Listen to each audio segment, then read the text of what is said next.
எல்லாம் செயல்படும் எண்ணானை அம்பலத்தே எல்லாம் வல்லாந்தனையேத்து அற்பெரும் ஜோதி தனிப்பெரும் கருணை அற்பெரும் ஜோதி சிவய நம. சித்த வைத்திய நண்பர்களுக்கும் ரசவாத ஆய்வாளர்களுக்கும் என் பணிவான வணக்கங்களை தெரிவித்துக் கொள்கிறேன். இப்போ இந்த பதிவில் நம்ம என்ன பார்க்க போகிறோன்னா, பூரத்தை கட்டி செந்தூரம் செய்து, பூரக்கட்டு செந்தூரம்னு வச்சுக்கலாம்.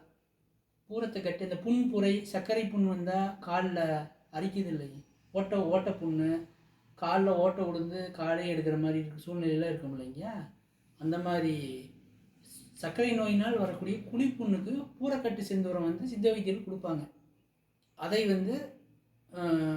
குரு பாரம்பரியமாக செய்வது எப்படின்னு மறைப்பில்லாமல் சொல்லிட்டு, அந்த பூரக்கட்டு செந்தூரம் உலோகங்களில் எந்த அளவுக்கு அனுமாற்றத்தை ஏற்படுத்துங்கிறதும் நம்ம பார்த்துடலாம். பூரக்கட்டு செந்தூரத்தின் மூலியமாக சொக்க வெள்ளி வாங்கி அந்த பூரக்கட்டு செந்தூரம் உருக்கு மூத்து கொடுக்கும்போது சொக்க வெள்ளி பால் கட்டி உப்பு தண்ணிக்கு நிற்கும். இப்போ அந்த முறை என்னென்னு நாம் பார்க்கலாங்க. முதல்ல பூரத்தை, இது பூர ரசக்கற்பூரம்னு பேர். இது பேர்.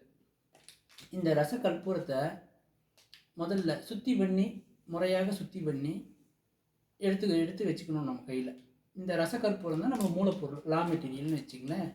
இந்த ரசக்கற்பூரத்தை நாம் போன பதிவில் சொன்ன மாதிரி அப்ரேக உப்பு கட்டு செந்தூரத்தை எடுத்துட்டு, இதை போன பதிவில் சொன்ன அப்ரேக ஜெய்நீரோட அரைச்சி, இந்த அப்ரேக உப்பு கட்டு செந்தூரத்தை குருமருந்து இதை அரைச்சி இதுக்கு மேலே கவசம் கட்டி லகு புடம்பிட்டு எடுத்தால் 3 புடம் இடணும். முதல்ல 10 எருவில் போடணும், அடுத்த 30 எருவில் 50 எரு வரைக்கும் போடலாம்.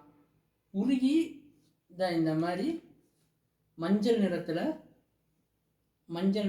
நம்மளுக்கு குரு செந்தூரமாக நம்ம மாறிவிடும். பூரம் இப்படி மஞ்சள் நிறத்தில் மாறிடும். அதுக்கு உபயோகமாக இருக்கிறது அப்ரேக உப்பு கட்டி செந்தூரமும், அது அப்ரேக ஜெய்நீர்லையும் நம்ம அரைக்கணும். அப்ரேக உப்பு கட்டி செந்தூரத்தை அப்ரேக ஜெய்நீரில் அரைச்சி ரசக்கற்பூரத்துக்கு கவசம் செய்து 3 புடம் விட்டால் அந்த ரசக்கற்பூரம் இந்த நிலையை அடைஞ்சிடும். இது ஒரு குரு செந்தூரம் போன்று வேலை செய்யும். இப்போ இதை என்ன பண்ணணும்னா, இதே ஜெய்நீரை திருப்பியும் விட்டு அரைத்து, அப்ரேக ஜெய்நீரே விட்டு இந்த பூரக்கட்டை அரைத்து 4வது புடம் போட்டு எடுத்தது பிறகு நம்ம என்ன செய்யணும்னா, இந்த சொக்க வெள்ளி நீங்கள் எல்லாம் பார்த்துருப்பீங்க, பால் வெள்ளின்னு சொல்லுவாங்க, சொக்க வெள்ளி. இந்த சொக்க வெள்ளியை கடையில் வாங்கி சுத்தி செய்து உருக்கி, பூண்டுச்சாறில் உருக்கி ஒரு 7 முறை உருக்கி சாய்த்து சுத்தி ஆயிரும். உருக்கி சாய்த்து கொண்டு இந்த பூரக்கட்டு செந்தூரத்தை வெள்ளியில் கொடுத்தால் வெள்ளி இப்படி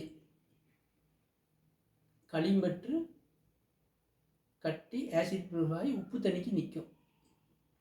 அந்த அளவுக்கு வெள்ளி தன்னிலையிலிருந்து உயர்ந்த நிலைக்கு மாறிடும்.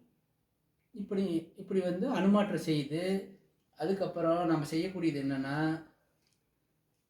இந்த வெள்ளியை உருக்கி சுத்தமான, ஏற்கனவே நான் வீடியோவில் சொன்ன மாதிரி கட்டின கந்தகத்தை இந்த வெள்ளிக்கு கிராசம் கொடுக்க, இந்த வெள்ளி நொறுங்கி போய்விடும்.